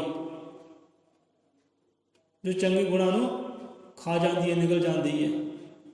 ਜੇਕਰ ਜੀਵ ਦੇ ਅੰਦਰ ਉਹ ਅੱਗ ਹੈ ਗੁਣਾਂ ਨੂੰ ਖਾਣ ਵਾਲੀ, ਤਾਂ ਉੱਥੇ ਧੂਆਂ ਵੀ ਹੋਵੇਗਾ, ਉੱਥੇ ਨਫ਼ਰਤ ਵੀ ਹੋਏਗੀ, ਘਿਰਣਾ ਵੀ ਹੋਏਗੀ। ਆਗ ਬਿਨਾ ਧੂਆਂ ਨਹੀਂ। ਜੇਕਰ ਅੱਗ ਹੈ ਤਾਂ ਇਹ ਲਾਜ਼ਮੀ ਹੈ ਕਿ ਧੂਆਂ ਵੀ ਹੋਵੇਗਾ। ਆਗ ਬਿਨਾ ਧੂਆਂ ਨਹੀਂ, ਪੁਸ਼ਪ ਬਿਨਾ ਨਾ ਬਾਸ। ਪੁਸ਼ਪ ਕੇ ਫੁੱਲ, ਹੁਣ ਫੁੱਲ ਹੋਵੇ ਉਹਦੀ ਮਹਿਕ ਨਾ ਹੋਵੇ, ਹੋ ਨਹੀਂ ਸਕਦਾ ਕਦੀ। ਹੁਣ ਕੁਝ ਫੁੱਲ ਹੁੰਦੇ ਆ ਜਿਹਨਾਂ ਦੀ ਮਹਿਕ ਬਹੁਤ ਹੁੰਦੀ ਹੈ, ਦੂਰੋਂ ਪਛਾਣੇ ਜਾਂਦੇ ਆ। ਜਿਵੇਂ ਗੁਲਾਬ ਦਾ ਫੁੱਲ ਹੈ, ਦੂਰੋਂ ਪਛਾਣਿਆ ਜਾਂਦਾ ਭਾਈ ਮਹਿਕ ਆ ਰਹੀ ਗੁਲਾਬ ਦੇ ਫੁੱਲ ਦੀ। ਹੁਣ ਕੁਝ ਫੁੱਲ ਹੁੰਦੇ ਆ ਜਿਹਨਾਂ ਦੀ ਮਹਿਕ ਘੱਟ ਹੁੰਦੀ ਹੈ, ਬੰਦਾ ਨੇੜੇ ਕਰਕੇ ਸੁੰਘੇ, ਆਨੰਦ ਲਵੇ ਤਾਂ ਉਹ ਮਹਿਕ ਆਉਂਦੀ ਹੈ। ਪਰ ਹਰ ਫੁੱਲ ਦੇ ਅੰਦਰ ਮਹਿਕ ਹੁੰਦੀ ਹੈ, ਕਿ ਥੋੜ੍ਹੀ ਹੁੰਦੀ ਹੈ, ਕਿ ਬਹੁਤੀ ਹੁੰਦੀ ਹੈ। आग बिना धुआं नहीं, पुष्प बिना ना बास। फुल तो बिना खुशबू ही नहीं, फुल होवे खुशबू ना होवे, हो नहीं सकता। तो साध संगत, हम फुल एक बाहरला भी है जिहदी खुशबू है, एक फुल भगती वाला भी है जिहदी खुशबू धुर दरगाह जाती है। भगती की भी महक होंदी है, भगती की भी खुशबू होंदी है। एक फुल वो है। ਹੁਣ ਭਗਤੀ ਹੋਵੇ ਉਹਦੀ ਮਹਿਕ ਨਾ ਹੋਵੇ, ਕਦੀ ਹੋ ਨਹੀਂ ਸਕਦਾ। ਸੋ ਸਾਧ ਸੰਗਤ ਬਿਨ ਸੁੱਖ ਨਹੀਂ। ਸਤ ਸੰਗਤ ਹੋਵੇ, ਸੰਤਾਂ ਮਹਾਂਪੁਰਖਾਂ ਦੀ ਰੰਗਤ ਹੋਵੇ, ਸੰਗਤ ਹੋਵੇ, ਸ਼ਰਨਗਤੀ ਹੋਵੇ, ਇਹ ਕਦੀ ਹੋ ਨਹੀਂ ਸਕਦਾ ਕਿ ਸੁੱਖ ਨਾ ਹੋਵੇ। ਸੁੱਖ ਹੋਵੇਗਾ ਉੱਥੇ, ਆਨੰਦ ਉੱਥੇ ਹੋਵੇਗਾ ਜਿੱਥੇ ਸਤ ਸੰਗਤ ਹੁੰਦੀ ਹੈ। ਉੱਥੇ ਸੁੱਖ ਲਾਜ਼ਮੀ ਹੈ, ਦੁੱਖ ਦਾ ਕੋਈ ਘਰ ਨਹੀਂ ਹੈ। ਉੱਥੇ ਦੁੱਖ ਨਹੀਂ ਹੈ। ਦੁੱਖ ਆਉਣਗੇ ਵੀ ਤਾਂ ਉਹ ਵੀ ਸੁੱਖਾਂ ਵਾਂਗ ਜਾਪਣਗੇ, ਸੁੱਖਾਂ ਵਾਂਗ ਜਾਪਣਗੇ ਉਹ ਵੀ, ਜੇ ਦੁੱਖ ਆਉਣਗੇ ਵੀ ਤਾਂ। ਸੋ ਸਤ ਸੰਗਤ ਬਿਨ ਸੁੱਖ ਨਹੀਂ, ਕਿ ਚੰਗੀ ਸੰਗਤ ਤੋਂ ਬਿਨਾ, ਸੰਤਾਂ ਮਹਾਂਪੁਰਖਾਂ ਦੀ ਰੰਗਤ ਤੋਂ ਬਿਨਾ, ਸ਼ਰਨਗਤੀ ਤੋਂ ਬਿਨਾ, ਗੁਰੂਆਂ ਪੀਰਾਂ ਦੀ ਸੰਗਤ ਤੋਂ ਬਿਨਾ ਸੁੱਖ ਹੈ ਹੀ ਨਹੀਂ। ਸਤ ਸੰਗਤ ਹੋਵੇ ਤਾਂ ਸੁੱਖ ਉੱਥੇ ਲਾਜ਼ਮੀ ਹੈ। ਧੂਵੇਂ ਦੀ ਤਰ੍ਹਾਂ, ਮਹਿਕ ਦੀ ਤਰ੍ਹਾਂ ਸੁੱਖ ਵੀ ਉੱਥੇ ਲਾਜ਼ਮੀ ਹੈ ਜਿੱਥੇ ਚੰਗੀ ਸੰਗਤ ਹੁੰਦੀ ਹੈ। ਸੋ ਕਹਤੇ ਪਲਟੂ ਦਾਸ, ਇਹ ਸੰਤ ਮਹਾਂਪੁਰਖ ਆਪ ਸਮਝਾਉਂਦੇ ਆ। ਹੁਣ ਸਤ ਸੰਗਤ ਬਿਨ ਸੁੱਖ ਨਹੀਂ। ਹੁਣ ਸਤ ਸੰਗਤ ਦੀ ਕੀ ਮਹਿਮਾ ਹੈ? ਸਮਾਂ ਦੌੜਿਆ ਜਾ ਰਿਹਾ ਹੈ। ਹੁਣ ਸਤ ਸੰਗਤ ਕਿਉਂ ਜ਼ਰੂਰੀ ਹੈ? ਸੰਤਾਂ ਮਹਾਂਪੁਰਖਾਂ ਦੀ ਸ਼ਰਨਗਤੀ ਕਿਉਂ ਜ਼ਰੂਰੀ ਹੈ? ਮਹਿਮਾ ਕੀ ਹੈ? ਹੁਣ ਦੇਖੋ, ਬੰਦਾ ਕਰਦਾ ਹੈ ਸਤ ਸੰਗਤ, ਸੰਤਾਂ ਮਹਾਂਪੁਰਖ ਚਰਨਾਂ ਜਾਂਦਾ ਹੈ, ਹੁਣ ਉੱਥੇ ਜੋ ਵਿਚਾਰ ਹੁੰਦੀ ਹੈ, ਜੋ ਗੱਲਬਾਤ ਹੁੰਦੀ ਹੈ, ਵਿਚਾਰਧਾਰਾ ਹੁੰਦੀ ਮਹਾਂਪੁਰਖਾਂ ਦੀ, ਆਪਾਂ ਪਹਿਲਾਂ ਵੀ ਕਹਿਣਾ ਕੀਤਾ ਸੀ, ਉਹ ਵਿਚਾਰਧਾਰਾ ਸਾਡੇ ਸਰੀਰ 'ਤੇ ਨਹੀਂ ਅਸਰ ਕਰਦੀ, ਉਹ ਸਿੱਧੀ ਵਾਰ ਕਰਦੀ ਹੈ ਸਾਡੇ ਮਨ 'ਤੇ। ਕਿਉਂਕਿ ਮਨ ਕੀ ਹੈ? ਮਨ ਜੜ ਹੈ। ਜਿਹੜੇ ਸੰਸਾਰ ਦੀ ਇਹ ਮਨ ਰਚਨਾ ਕਰਦਾ ਹੈ ਨਾ, ਇੱਕ ਸੰਸਾਰ ਬਾਹਰ ਹੈ, ਇੱਕ ਸੰਸਾਰ ਸਾਡੇ ਅੰਦਰ ਵੀ ਪਲਦਾ ਹੈ, ਹਰ ਰੋਜ਼ ਪਲਦਾ ਹੈ, ਰਾਤ ਨੂੰ ਵੀ ਪਲਦਾ ਹੈ ਅਤੇ ਦਿਨੇ ਵੀ ਪਲਦਾ ਹੈ। ਰਚਨਾ ਹੁੰਦੀ ਹੈ ਅਤੇ ਰਚਨਹਾਰ ਕੌਣ ਹੈ? ਰਚਨਹਾਰ ਉੱਥੇ ਮਨ ਹੈ। ਉਹ ਸੰਸਾਰ ਦੀ ਮਨ ਰਚਨਾ ਕਰਦਾ ਹੈ, ਉਹ ਜੜ ਮਨ ਹੈ। ਜੇ ਕੋਈ ਵਿਸ਼ੇ ਵਿਕਾਰਾਂ 'ਚ ਵਸਿਆ ਹੈ, ਬੁਰੀਆਂ ਬਲਾਵਾਂ 'ਚ, ਬੁਰੀ ਸੰਗਤ ਫਸਿਆ, ਵਸਾਇਆ ਕਹਿੰਦੇ ਆ, ਮਨ ਨੇ ਵਸਾਇਆ ਨਾ, ਅਤੇ ਮਨ ਹੀ ਸੰਸਾਰ ਤੋਂ ਤੋੜਨ ਵਾਲਾ ਹੈ। ਜੇ ਪਰਮ ਪਿਤਾ ਪਰਮਾਤਮਾ ਆਦਿ ਕੋਈ ਵਾਲਮੀਕ ਮਹਾਰਾਜ ਬਾਣੀ ਸਮਝਾਉਂਦੇ ਨੇ ਕਿ ਮਨ ਹੀ ਸੰਸਾਰ ਹੈ, ਮਨ ਹੀ ਸਭ ਬੰਧਨਾਂ ਦਾ ਆਧਾਰ ਹੈ। ਅਤੇ ਜਿਹੜਾ ਕਾਰਜ ਮਨ ਤੋਂ ਕੀਤਾ ਜਾਂਦਾ ਹੈ ਉਹੀ ਕਾਰਜ ਹੈ। ਸਰੀਰ ਤੋਂ ਕੀਤਾ ਕਾਰਜ ਨਹੀਂ ਹੈ। ਜਿਹੜਾ ਮਨ ਤੋਂ ਕਾਰਜ ਹੁੰਦਾ ਉਹੀ ਕਾਰਜ ਹੈ। ਹੁਣ ਕਈਆਂ ਦਾ ਤਾਂ ਬਹੁਤ ਜੀਵ ਇਹੋ ਜਿਹੇ ਹੁੰਦੇ ਆ ਜੋ ਮਾੜੀ ਸੰਗਤ ਨਹੀਂ ਕਰਨਾ ਚਾਹੁੰਦੇ, ਬੁਰੀਆਂ ਬਲਾਵਾਂ ਨੂੰ ਛੱਡਣਾ ਚਾਹੁੰਦੇ, ਪਰ ਛੱਡ ਨਹੀਂ ਸਕਦੇ ਕਿ ਮਨ ਹੀ ਇੰਨਾ ਖੁੱਭਿਆ ਹੋਇਆ ਹੈ। ਛੱਡਣਾ ਚਾਹੁੰਦਾ ਹੈ ਤਾਂ ਵੀ ਉਹ ਛੱਡ ਨਹੀਂ ਸਕਦਾ। ਯਾਰ ਮੇਰਾ ਮਨ ਤਾਂ ਕਰਦਾ ਮੈਂ ਛੱਡਾਂ, ਮੇਰੇ ਘਰ ਅੰਦਰ ਸੁੱਖ ਹੋਵੇ, ਮੇਰੇ ਬੱਚੇ ਮੈਨੂੰ ਪ੍ਰੇਮ ਕਰਨ, ਮੇਰਾ ਮਨ ਕਰਦਾ ਹੈ, ਪਰ ਮੈਂ ਕਰ ਨਹੀਂ ਪਾਉਂਦਾ ਕਿਉਂਕਿ ਮਨ ਕਮਜ਼ੋਰ ਹੈ। ਮਨ 'ਚੋਂ ਸ਼ਕਤੀ ਨਹੀਂ ਹੈ, ਬਲ ਨਹੀਂ ਹੈ ਕਿ ਆਪਣੇ ਆਪ ਨੂੰ ਸਵਾਰ ਸਕੇ, ਨਿਖਾਰ ਸਕੇ। ਮਨ ਕਮਜ਼ੋਰ ਹੋਇਆ ਹੈ। ਇਸੇ ਕਰਕੇ ਸਤ ਸੰਗਤ ਦੀ ਗੱਲ ਕੀਤੀ ਹੈ ਪਰਮਾਤਮਾ ਵਾਲਮੀਕ ਮਹਾਰਾਜ ਜੀ ਨੇ ਕਿ ਮਨ ਨੂੰ ਜਿੱਤਣਾ ਹੈ ਤਾਂ ਸਤ ਸੰਗਤ ਕਰ। ਸਤ ਸੰਗਤ ਵਿੱਚ ਆ ਕੇ ਤੂੰ ਮਨ ਨੂੰ ਜਿੱਤ ਸਕਦਾ ਹੈ। ਇਹ ਮਨ ਜੜ ਹੈ, ਇਹ ਬਲਸ਼ਾਲੀ ਹੋ ਸਕਦੀ ਹੈ ਸਤ ਸੰਗਤ ਵਿੱਚ ਆ ਕੇ। ਕਿਉਂਕਿ ਜਦੋਂ ਸੰਤ ਮਹਾਂਪੁਰਖ ਗਿਆਨ ਕਰਦੇ ਨੇ, ਵਿਚਾਰ ਕਰਦੇ ਨੇ, ਅਤੇ ਵਾਰ ਸਾਰਾ ਹੁੰਦਾ ਹੈ ਮਨ ਦੇ ਉੱਪਰ। ਚੋਟ ਹੁੰਦੀ ਹੈ ਮਨ 'ਤੇ। ਉਹ ਚੋਟਾਂ, ਉਹ ਗਿਆਨ ਮਨ ਨੂੰ ਬਲਵਾਨ ਕਰਦਾ ਹੈ ਅਤੇ ਮਨ ਫਿਰ ਬੁਰੀਆਂ ਬਲਾਵਾਂ ਦੇ ਨਾਲ ਲੜਨ ਲਈ ਸ਼ਕਤੀਸ਼ਾਲੀ ਹੋ ਜਾਂਦਾ ਹੈ, ਸਮਰੱਥ ਹੋ ਜਾਂਦਾ ਹੈ ਬੁਰੀਆਂ ਬਲਾਵਾਂ ਦੇ ਨਾਲ ਲੜਨ ਵਾਸਤੇ। ਇੱਦਾਂ ਬੰਦਾ ਬਚ ਸਕਦਾ ਹੈ ਵਿਸ਼ੇ ਵਿਕਾਰਾਂ ਤੋਂ। ਇੱਦਾਂ ਬੰਦਾ ਆਪਣੇ ਮਨ ਨੂੰ ਜਿੱਤ ਸਕਦਾ ਹੈ ਸਤ ਸੰਗਤ ਵਿੱਚ ਆ ਕੇ। ਕਿਉਂਕਿ ਸਤ ਸੰਗਤ ਵਿੱਚ ਆ ਕੇ ਸਰੀਰ 'ਤੇ ਕੋਈ ਚੋਟ ਨਹੀਂ ਹੁੰਦੀ, ਚੋਟਾਂ ਹੁੰਦੀਆਂ ਨੇ ਮਨ 'ਤੇ, ਕਿਉਂਕਿ ਜੜ ਸਾਡੀ ਮਨ ਹੈ। ਹੁਣ ਜੜ ਜੇ ਮਜ਼ਬੂਤ ਹੈ ਅਤੇ ਪੂਰਾ ਰੁੱਖ ਤਣਿਆ ਰਹਿੰਦਾ ਹੈ, ਹਨੇਰੀਆਂ ਵਿੱਚ ਖੜਾ ਰਹਿੰਦਾ ਹੈ, ਡੋਲਦਾ ਨਹੀਂ ਹੈ, ਥੜਕਦਾ ਨਹੀਂ ਹੈ, ਟੁੱਟਦਾ ਨਹੀਂ ਹੈ। ਜੇ ਹਵਾਵਾਂ ਆਉਂਦੀਆਂ, ਤੂਫਾਨ ਆਉਂਦਾ, ਤੁਸੀਂ ਵੇਖਿਆ ਹੋਵੇਗਾ ਰੋਡਾਂ ਦੇ ਉੱਪਰ ਕਈ ਰੁੱਖ ਡਿੱਗੇ ਹੁੰਦੇ, ਜੜ ਹੁੰਦੀ ਹੈ ਧਰਤੀ ਤੋਂ ਬਾਹਰ, ਰੁੱਖ ਪਿਆ ਹੁੰਦਾ ਲੰਮਾ।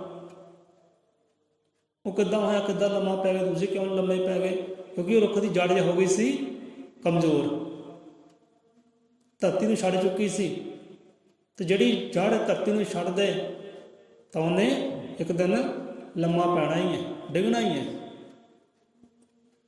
ਧਰਤੀ ਉਹ ਪਰਮਾਤਮਾ ਹੈ, ਜੜ ਸਾਡਾ ਮਨ ਹੈ। ਜੇ ਜੜ੍ਹਾਂ ਮਜ਼ਬੂਤ ਹੈ ਤਾਂ ਖੜਾ ਰਹੇਗਾ ਇਹ ਜੀਵਨ, ਸੁਖੀ ਰਹੇਗਾ ਇਹ ਜੀਵਨ।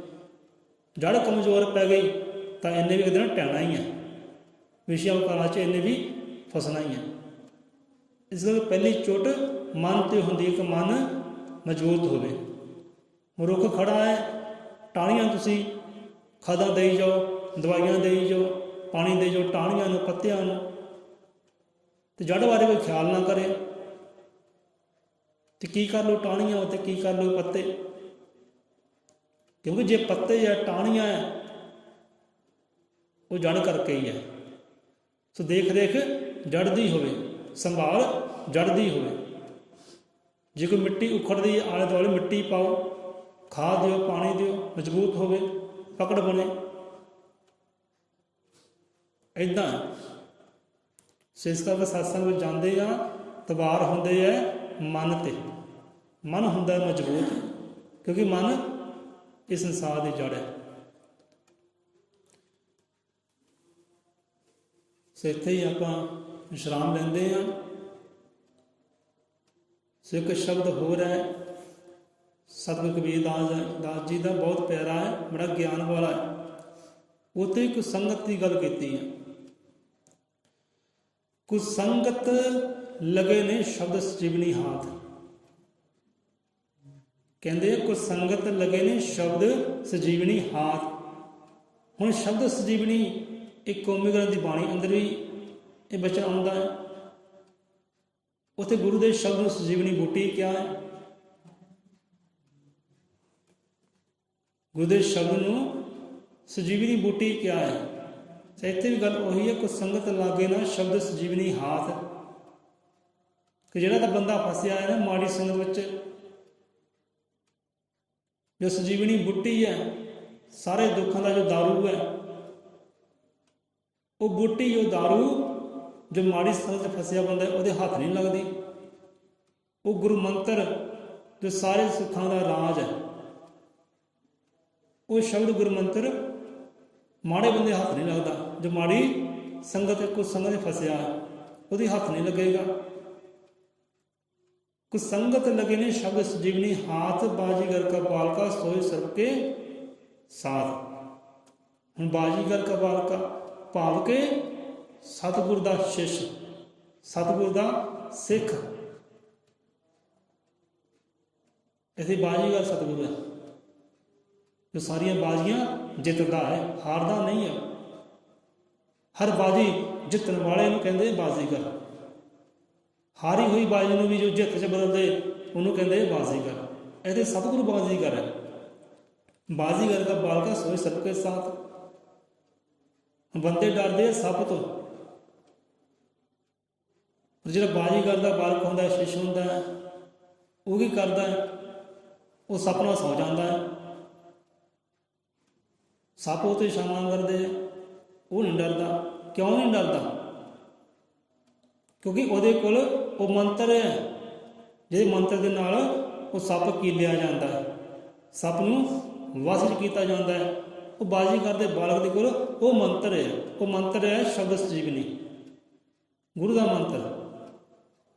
ਤੇ ਗੁਰੂ ਦਾ ਮੰਤਰ ਉਹਦੇ ਹੀ ਮਨ ਮੰਦਰ 'ਚ ਵਸਦਾ, ਉਹਦੇ ਹੱਥ 'ਚ ਆਉਂਦਾ ਹੈ, ਜੋ ਚੰਗੀ ਸੰਗਤ ਕਰਦਾ ਹੈ। ਮਾੜੀ ਸੰਗਤ ਦੇ ਕਰਨ ਵਾਲੇ ਬੰਦੇ ਦੇ ਹੱਥ ਉਹ ਗੁਰੂ ਮੰਤਰ ਨਹੀਂ ਆਉਂਦਾ, ਉਹ ਮੰਤਰ ਨਹੀਂ ਆਉਂਦਾ, ਸ਼ਬਦ ਨਹੀਂ ਆਉਂਦਾ। ਕੁਛ ਸੰਗਤ ਲਗੇ ਨੇ ਸ਼ਬਦ ਸਜੀਵਨੀ ਹਾਥ, ਬਾਜ਼ੀਗਰ ਕਾ ਬਾਲਕਾ ਸੋਏ ਸਭ ਕੇ ਸਾਥ। ਕਿਉਂਕਿ ਉਹਦੇ ਕੋਲ ਮੰਤਰ ਹੈ, ਸਭ ਨੂੰ ਵਸ ਕਰਨ ਵਾਲਾ। ਉਹ ਮੰਤਰ ਦੇ ਨਾਲ ਦੇਖੋ ਜੋਗੀ ਹੁੰਦੇ ਆ, ਕਰਦੇ ਕਿ ਸਭ ਨੂੰ ਪਕੜਦੇ ਆ, ਉਹਦੇ ਕੱਢਦੇ ਆ ਦੰਦ, ਸਭ ਦੇ ਕੱਢਦੇ ਆ ਦੰਦ। ਹੁਣ ਦੰਦ ਕੱਢ ਦਿੱਤੇ ਜ਼ਹਿਰੀਲੇ, ਹੁਣ ਜਿੱਦਾਂ ਮਰਜ਼ੀ ਗਲ 'ਚ ਪਾਓ, ਜੇਬ 'ਚ ਪਾਓ, ਕੁਛ ਵੀ ਨਹੀਂ ਕਰ ਸਕਦਾ ਸਰ। ਬਸ ਇਹ ਮੰਤਰ ਹੈ। ਕਿਹੜੇ ਕਿਹੜੇ ਨਾਗ ਦੇਖੋ ਸਲਾਲਾਂ ਪਾਈਆਂ ਹੁੰਦੀਆਂ ਜੋਗੀਆਂ ਗਲਿਆਂ ਵਿੱਚ, ਕਿਉਂਕਿ ਉਹ ਜ਼ਹਿਰ ਵਾਲੇ ਜਿਹੇ ਦੰਦ ਹੁੰਦੇ ਨੇ ਉਹ ਕੱਟ ਦਿੰਦੇ ਆ, ਜਿਨ੍ਹਾਂ ਅੰਦਰ ਜ਼ਹਿਰ ਬਣਦਾ ਹੈ।